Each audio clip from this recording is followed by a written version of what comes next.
Pada video kali ini saya ingin berbagi tips bagaimana membeli tanah yang sertifikatnya itu dijaminkan di bank. Artinya kita akan membeli tanah kepada seseorang, tetapi sertifikat tanah itu sedang dijaminkan di bank. Artinya si penjual itu dia punya utang begitu ya pada bank, sehingga sertifikatnya itu dijadikan sebagai sebuah jaminan. Nah, pertanyaannya adalah bagaimana sebetulnya membeli tanah pada orang tersebut yang tadi sertifikatnya sudah dijaminkan di bank. Nah, tips yang pertama untuk kita membeli tanah yang sertifikat tanah itu kemudian dijaminkan pada bank, yang harus Anda lakukan adalah yang pertama, Anda cek terlebih dahulu perjanjian antara si penjual tanah itu dengan si pihak bank. Anda cek dulu perjanjiannya, lalu kemudian dipelajari. Nah, tahap kedua, setelah Anda mempelajari dokumen dan kemudian perjanjian bank itu, tanyakan berapa sekarang jumlah angsuran yang sudah dibayar, atau secara simpelnya adalah tanyakan berapa sebetulnya sisa utang pada bank itu. Jadi poin yang kedua ini sangat penting ya, untuk menanyakan berapa sisa cicilan kepada bank itu. Nah, kalau pada tahap kedua ini kita tidak tahu, misalnya si pihak penjual tanah itu mengatakan bahwa saya tidak tahu persis berapa sebetulnya jumlah yang sudah saya bayarkan, atau berapa sisa utang itu saya tidak tahu, atau si penjual tidak mampu menunjukkan bukti pembayaran berapa yang sudah dibayarkan kepada bank itu. Nah, karena kita tidak tahu, Anda tidak tahu si pembeli itu si penjual tanah itu berapa sisa utangnya, maka masuk kepada tahap ketiga. Tahap ketiga adalah saran dari saya, Anda bersama si penjual tanah itu ya datang ke pihak bank, menanyakan berapa jumlah sisa utang atau angsuran, kalau dilunasi itu berapa sisanya lagi, berapa besarnya. Nah, itu pada tahap ketiga. Nah, kenapa kita harus mengetahui berapa cicilannya? Agar untuk mengetahui apakah harga tanah yang akan kita beli itu, misalnya harga tanahnya dijual kepada kita 1 miliar, ternyata utangnya 4 miliar. Pertanyaannya, kalau kita beli tanah yang dijual 1 miliar tadi ya, 1 miliar, sementara utangnya 4 miliar.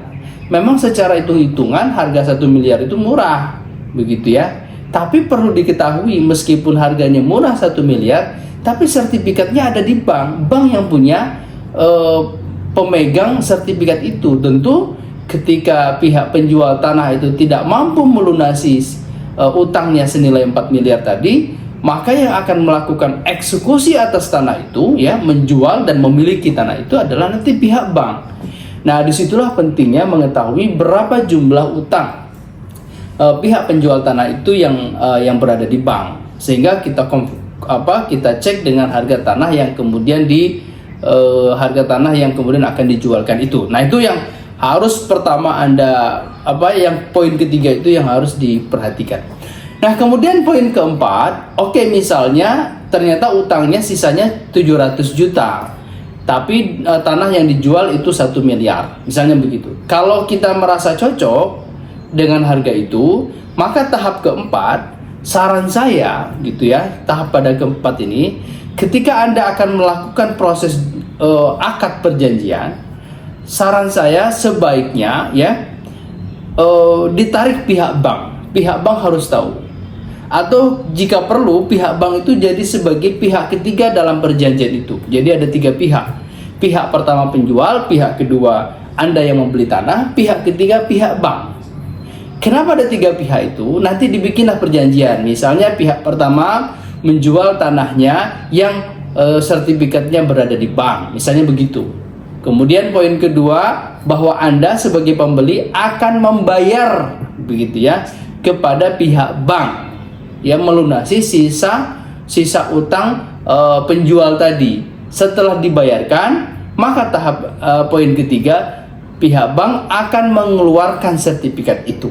Nah, begitu, mengeluarkan sertifikat itu, dan kemudian pihak ke-1 misalnya menyerahkan kepada pihak kedua atau pihak pembeli, atau langsung dari pihak bank menyerahkan kepada pihak kedua.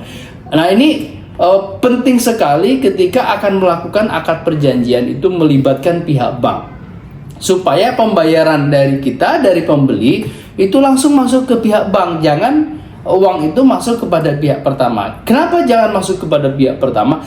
Khawatirnya begitu ya, uang sudah kita bayarkan sekian miliar, ternyata oleh pihak penjual uang itu tidak dibayarkan kepada pihak bank, sehingga utangnya masih utuh, sementara uang Anda yang beli tadi uangnya hilang, utang pada bank tadi belum dibayar, sertifikatnya masih ada di bank. Maka dengan kondisi begini betul-betul berisiko Anda sebagai pembeli tanah itu. Jadi penting sekali istilahnya Anda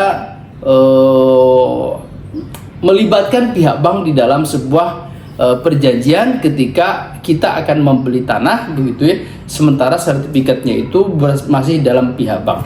Nah, pertanyaan selanjutnya adalah bagaimana kalau pihak penjual tanah itu tidak mau terbuka di mana posisi sertifikat itu? Misalnya pihak petanah mengatakan begini, sertifikat tanah akan saya tunjukkan kalau Anda sudah bisa membayar setengah dari harga perjanjian. Misalnya perjanjiannya 5 miliar, dia mengatakan kalau sudah bayar setengahnya, 2,5 miliar, nanti akan saya tunjukkan sertifikat itu. Nah, pada sampai tahap ini, kalau ada penjual menyatakan demikian, saran saya tidak dilakukan proses jual beli tanah itu. Kenapa? Karena ada unsur itikat tidak baik atau unsur asas bona fides ya, tidak baik dari pihak penjual. Kenapa? Ada sesuatu yang ditutup-tutupi, dia tidak terbuka. Sementara dalam proses jual beli tanah itu ada asas yang harus diketahui oleh publik, adalah asas terbuka, atau istilahnya jual beli itu harus terang, tidak boleh dalam posisi gelap, gitu ya, tidak boleh ditutup-tutupi. Kalau gelap nanti khawatir disebut pasar gelap misalnya, begitu. Nah, itulah pentingnya kita menanyakan secara detail itu, dan pihak penjual harus kemudian terbuka. Kalau pihak penjual tidak terbuka, berisiko, khawatir sebaiknya saran saya tidak dilanjutkan proses jual beli itu. Ternyata ketika Anda sudah bayar setengahnya dari 5 miliar, ternyata sertifikatnya ada di bank, dan ternyata utang di banknya besar sekali, dan cicilan Anda tadi, bayaran Anda tadi tidak dibayarkan pada bank. Jadi Anda berisiko betul di situ. Nah, itu ya. Jadi oleh karena itu saran saya, Anda ketika mau beli tanah kepada pihak bank, jadi beli tanah kepada pihak penjual sementara sertifikatnya masih ada di bank, Anda ingat 4 tahap yang sudah saya utarakan tadi ya. Insya Allah dengan 4 tahap itu kalau Anda kemudian lakukan dengan baik ya, insya Allah tidak terjadi persoalan di kemudian hari.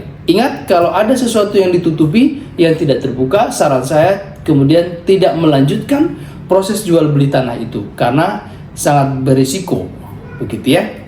Demikian saya pikir untuk materi yang kali ini, bagaimana strategi atau tips membeli tanah yang tanahnya atau sertifikatnya dijaminkan kepada pihak bank. Kalau Anda ada pertanyaan, ada persoalan ya, ingin saya bahas di video berikutnya, Anda bisa tanyakan persoalan itu melalui inbox ya, atau melalui email, atau melalui nomor handphone yang tertera di media sosial. Insya Allah nanti akan saya bahas di video berikutnya. Nama Anda akan saya jamin kerahasiaannya ya, persoalannya akan saya jamin kerahasiaannya, tidak ada seorang pun yang tahu kecuali Anda, saya, dan Allah Subhanahu wa taala. Demikian, terima kasih banyak, sampai jumpa di video berikutnya. Assalamualaikum warahmatullahi wabarakatuh.